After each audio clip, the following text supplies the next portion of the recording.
उत्तराखंड के गांव में रीमा अपने पति शैलेश के साथ मैगी बेचने का काम किया करती थी। मैगी की दुकान खोले हुए कुछ ही दिन हुए थे और वहां के लोगों ने जैसे लाइन ही लगा दी हो दुकान पर। रीमा और शैलेश की दुकान खूब चल रही थी। परेशानी ये थी कि शैलेश को दुकान पर काम करना पसंद नहीं था। शैलेश एक नौकरी पेशा आदमी था जिसने लॉकडाउन में अपनी नौकरी गंवा दी थी। जब से नौकरी छूटी है, यहाँ लोगों के बर्तन और जूठे मैगी साफ करने पड़ रहे हैं। कभी भी व्यापार छोटा या बड़ा नहीं होता, काम काम होता है। तुम्हें क्या है, बचपन से ही ऐसी हो, पर मैं तो काबिल हूँ ना। तो इसके अलावा हम करें भी क्या? तुम तब तक दुकान चलाओ जब तक मैं शहर से वापस न लौटूं। मैं वहाँ फिर से नौकरी ढूंढने जा रहा हूँ। कुछ पैसे तुम्हारे पास रखे हुए हैं, उनसे घर चलाना और मैं जल्दी ही नौकरी ढूंढकर तुम्हें संदेश दूंगा। रीमा से बात करके शैलेश शहर की बस पकड़ लेता है और नौकरी करने लगता है। रीमा मायूस हो जाती है और अपनी मैगी की दुकान अपनी ननद रिया को बुलाकर उसके साथ चलाने लगती है। बैठ रिया, क्या बताऊं तुझे, जब से इन्हें शहर में नौकरी मिली है तब से दुकान चलाना मुश्किल हो गया है। भाभी, आप चिंता मत कीजिए, मैं हूँ ना, मैं आपकी दुकान और घर दोनों में मदद करूंगी। मेरी प्यारी गुड़िया, तूने इतना कह दिया यही बहुत है। अगले ही दिन रीमा और रिया दोनों मैगी की दुकान खोलते हैं, लेकिन आसपास दुकानें ज्यादा होने की वजह से उस दिन उनकी दुकान नहीं चलती। भाभी, ऐसा पहली बार हुआ है कि हमारी दुकान नहीं चली, वरना रोज हमारे मैगी बिक ही जाते हैं। वो कहा जाता है ना, हमेशा दिवाली नहीं होती, आज नहीं तो कल चलेगी, और क्या। देखते ही देखते पूरे 15 दिन बीत जाते हैं, लेकिन फिर भी उनकी मैगी की दुकान नहीं चलती। थक हार कर दोनों ननद भाभी दुकान बंद कर देते हैं। रिया, पता नहीं हमें किसकी बुरी नजर लग गई है, हमारी दुकान चल ही नहीं रही। मैं जब से आई हूँ मैंने दुकान पर ग्राहकों से ज्यादा तो मैगी खाई है। इस चीज का कोई समाधान हमें निकालना ही होगा। क्यों ना हम चॉकलेट मैगी खोलें? उत्तराखंड की ठंड में तीखी तीखी मैगी में मीठे मीठे चॉकलेट, अच्छी दुकान चलेगी। सिर्फ मैगी तो बिक नहीं रही है और तुम चॉकलेट मैगी बेचने की बात कर रही हो। अचानक से उनके घर पर एक डाकिया आता है और वो चिट्ठी देकर चला जाता है। ये जरूर तेरे भैया की होगी, रुक जा, मैं देखती हूँ। मुझे एक चॉकलेट फैक्ट्री में नौकरी मिल गई है। पूरे 1 महीने हो गए हैं और तनख्वाह भी बहुत अच्छी है, इसलिए भेंट के तौर पर मैं तुम्हें खूब सारे मीठे मीठे चॉकलेट्स भेज रहा हूँ। तुम्हारे भैया की बड़े से चॉकलेट फैक्ट्री में नौकरी लग गई है, उन्होंने भेंट के तौर पर खूब सारे चॉकलेट्स भेजे हैं। ये देखो, ये तो बहुत खुशी की बात है। और तो और इससे हम चॉकलेट मैगी बनाकर बेच भी सकते हैं। एक बार ट्राई कर लेने में क्या दिक्कत है? जब तक हम ऐसा कर न ले तो मानने वाली कहाँ है। दोनों ने अगले ही दिन चॉकलेट मैगी बेचनी शुरू कर दी। मैं आज के दिन के लिए बड़ी उत्सुक हूँ, मुझसे रहा नहीं जा रहा है। रिया ने चॉकलेट मैगी बनाना शुरू ही किया था कि उसकी खुशबू आसपास के सभी दुकानों पर पड़ी। सारे ग्राहक चॉकलेट मैगी खाने के लिए रीमा और रिया की दुकान पर आने लगे। ये खुशबू तो बहुत शानदार है, ये आप क्या बेच रही हैं? हम यहाँ पर चॉकलेट मैगी बेच रहे हैं। कमाल है, कई तरीके की मैगी खाई लेकिन कभी चॉकलेट मैगी नहीं खाई, ये कैसी होती है? खा कर देखिए एक बार, फिर कहेंगे कि बार बार आएंगे। बहन जी, मुझे भी देना, मैं भी चॉकलेट मैगी खाना चाहता हूँ। पहले ही दिन शैलेश की भेजी हुई चॉकलेट खत्म हो जाती है और उस चॉकलेट से बनी चॉकलेट मैगी की दुकान खूब चलती है। सब बड़े खुश होते हैं। तभी शैलेश शहर से अपना 1 महीना पूरा करके वापस आता है और रीमा से कहता है, भाग्यवान, कहाँ हो? देखो मैं आ गया और मैं पूरे 1 महीने की पगार लाया हूँ साथ में। अरे, मैं आज बहुत खुश हूँ, आप भी आ गए और हमारा व्यापार फिर से दौड़ने लगा। भैया, आप मेरे लिए क्या लेकर आए हैं? शैलेश रिया को अपना बैग देकर कहता है, इसमें तुम्हारे लिए ढेर सारे कपड़े और चॉकलेट्स हैं, जाओ ले लो। शैलेश को रीमा खाना देती है। सारे मिलकर खाना खाते हैं।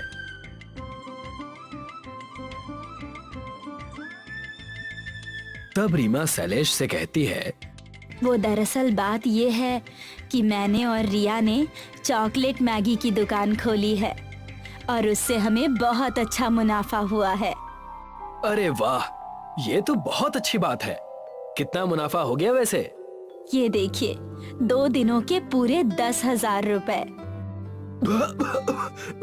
क्या कहा? 10,000 रुपए, वो भी 2 दिन में? मेरी पूरे महीने की तनख्वाह 10,000 रुपए है और तुम दोनों 2 दिनों में इतने पैसे कमा रही हो। रीमा और रिया की मेहनत और उनके पैसे देखकर शैलेश की आंखें चौधिया जाती हैं। शैलेश हिचकिचा के कहने लगता है, मुझे तो ये समझ में नहीं आ रहा है कि मैं शर्म करूं या गर्व से बात करूं। जितना मेरी बहन और पत्नी ने 2 दिन में कमाया, उतना तो मैं महीने भर मेहनत करके कमा रहा हूं। तो इसमें शर्म की क्या बात है? आप भी हमारे साथ इस व्यापार में शामिल हो जाइए। और क्या?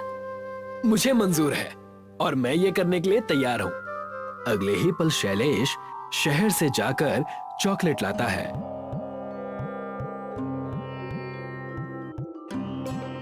और रिया और रीमा की मदद से चॉकलेट मैगी की दुकान खोल देता है। और खोलते ही उनकी दुकान पर चॉकलेट मैगी खूब बिकने लगती है। मुझे तो यकीन ही नहीं हो रहा, ये सब हमारे गांव में हो रहा है। लोग इतने चाव से चॉकलेट मैगी खा रहे हैं। मैंने तो आपसे पहले ही कहा था, कोई भी व्यापार छोटा या बड़ा नहीं होता, बस काम करने की नीयत होती है। आप सब बस अपनी बातें ही करते रहेंगे या मेरी भी कुछ सुनेंगे? तुम्हें कोई कैसे भूल सकता है भला?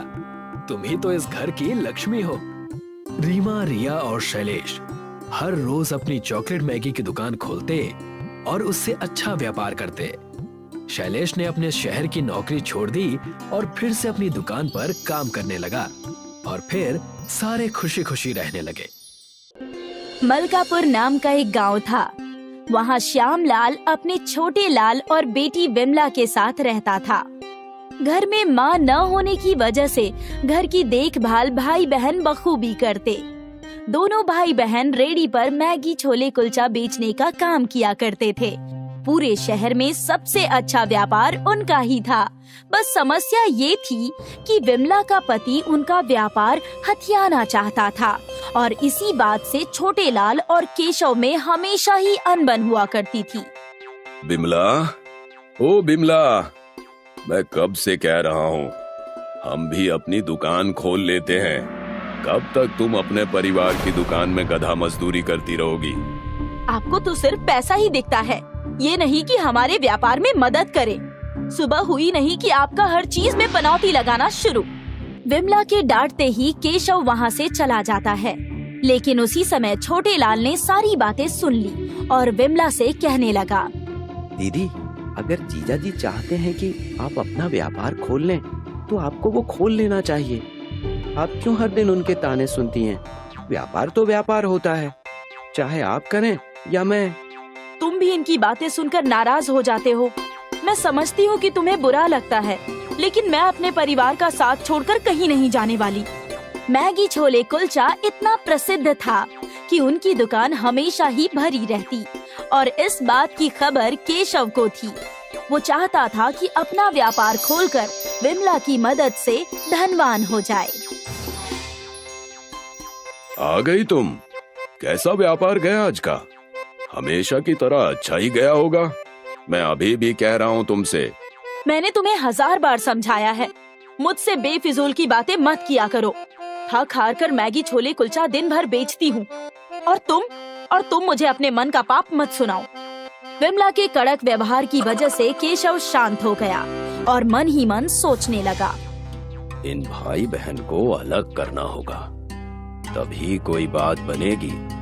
केशव अपने विचार अनुसार षड्यंत्र रचने लगा और मैगी छोले कुलचे के दुकान पर कुछ चोरों को घुसाकर सारे पैसे छोटे लाल के घर यानी उसके कमरे में रखवा दिया। हाय राम, हम लुट गए, चोरी हो गई हमारे दुकान में, हे भगवान। विमला की आवाज सुनकर गांव वाले और कई दुकानदार वाले वहां पहुंच गए। उन्हें देखकर केशव खुश हो गया और अपनी अगली चाल चलने लगा। क्या हो गया भाग्यवान, इतनी परेशान क्यों हो? हमारे दुकान में चोरी हो गई। कल रात को ही सारे पैसे यही रखे हुए थे, किसी ने सब चुरा लिया। ये सब कैसे हो गया? मैंने रात को ही सारे पैसे आपके सामने संभाल के रखे थे। बहुत नुकसान हो गया। अब हम क्या करेंगे, कहाँ जाएंगे, फिर से कैसे व्यापार खड़ा करेंगे? हमारे साल भर की मेहनत थी वो। मौके का फायदा उठाकर केशव ने कहा, मैंने छोटे लाल को कुछ पैसे घर ले जाते हुए देखा था, शायद उसने ही घर रखे हो। मुझ पर इल्जाम मत लगाओ, मैं अपनी दुकान से चोरी क्यों करूंगा? चाहो तो मेरे कमरे की तलाशी ले लो। जब किसी की नीयत खराब हो जाती है तो उसका कोई भरोसा नहीं होता। केशव के इल्जाम से छोटे लाल क्रोध में आकर सबको अपने घर की तलाशी लेने के लिए कहता है और वहां जाते ही छोटे लाल चौंक जाता है। छोटे लाल देखता है कि सारे पैसे उसके घर में ही हैं। पैसों को देखकर उसकी बोलती बंद हो जाती है और उसी समय केशव बोलता है, देखा, मैंने कहा था ना, घर का भेदी ही लंका दहन करता है। लेकिन मैंने कोई चोरी नहीं की है, ये सरासर बेईमानी है।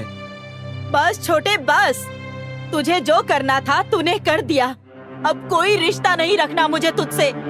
विमला और केशव वहां से चले जाते हैं। मुझे तो यकीन ही नहीं हो रहा है, छोटू ऐसा कैसे कर सकता है। हम अपना मैगी छोले कुलचे का व्यापार शुरू कर देंगे, और वो भी बिना किसी के मदद के। मैं तो पहले से ही कह रहा था तुम्हें कि ऐसा करो, लेकिन तुम हो कि सुनती ही नहीं हो। अगले ही दिन से केशव और विमला ने अपने मैगी छोले कुलचे का गाड़ी लगाना शुरू किया। उस दिन छोटे लाल ने अपना दुकान नहीं खोला। केशव और विमला की खूब बिक्री हुई। मैं भी हार नहीं मानने वाला, मैं कल से मैगी छोले कुलचे की दुकान शुरू कर दूंगा। अगले दिन छोटे लाल ने अपनी दुकान खोल दी। छोटे लाल की पुश्तैनी दुकान होने की वजह से उस दिन सिर्फ उसी की बिक्री हुई। दूसरी तरफ विमला और केशव का व्यापार कुछ खास नहीं हुआ। छोटे लाल की दुकान अब भी हमसे ज्यादा चल रही है, इसका कुछ तो करना पड़ेगा हमें। अरे तो क्या गायब कर दोगे उसे? आप तो उसके पीछे ही पड़ गए हो, पता नहीं उसने आपका क्या बिगाड़ा है। कुछ दिन ऐसे ही बीत गए और छोटे लाल के व्यवहार की वजह से उसके मैगी छोले कुलचे बहुत बिकते थे। केशव ने छोटे लाल को मार डालने की साजिश रची। उसने टैक्सी ड्राइवर को कुछ पैसे दिए और उसे कहा कि सुबह जब छोटे लाल दुकान खोलने के लिए आएगा तब उसे अपनी टैक्सी से उड़ा देना। काम हो जाएगा, बाकी के पैसे काम होने पर दे देना। दूसरे दिन जब छोटे लाल दुकान खोलने जा रहा होता है, टैक्सी ड्राइवर उसी वक्त अपनी गाड़ी तेज रफ्तार से चलाकर उसकी तरफ आता है और उसे जान से मारने ही वाला होता है कि तभी रोड पर विमला आ जाती है। विमला को खतरे में देखकर छोटे लाल कूदकर उसकी जान बचा लेता है। छोटे लाल उस टैक्सी ड्राइवर को पकड़ लेता है और उससे पूछताछ करने लगता है। ये सब तूने जानबूझकर किया ना? मुझे मारो मत, मुझे पैसे तुम्हारे जीजा ने तुम्हें मारने के लिए दिए थे। गलती से तुम्हारी दीदी बीच में आ गई, मुझे जाने दो। सारी सच्चाई उनके सामने आ जाती है और केशव की चोरी पकड़ी जाती है। विमला केशव को अपने घर से निकाल देती है और अपने भाई छोटे लाल के साथ फिर से मैगी छोले कुलचे बेचने का व्यापार शुरू कर देती है। हमेशा की तरह उनका व्यापार बहुत अच्छा चलने लगता है और दोनों भाई बहन अपने पिता श्यामलाल के घर खुशी खुशी रहने लगते हैं।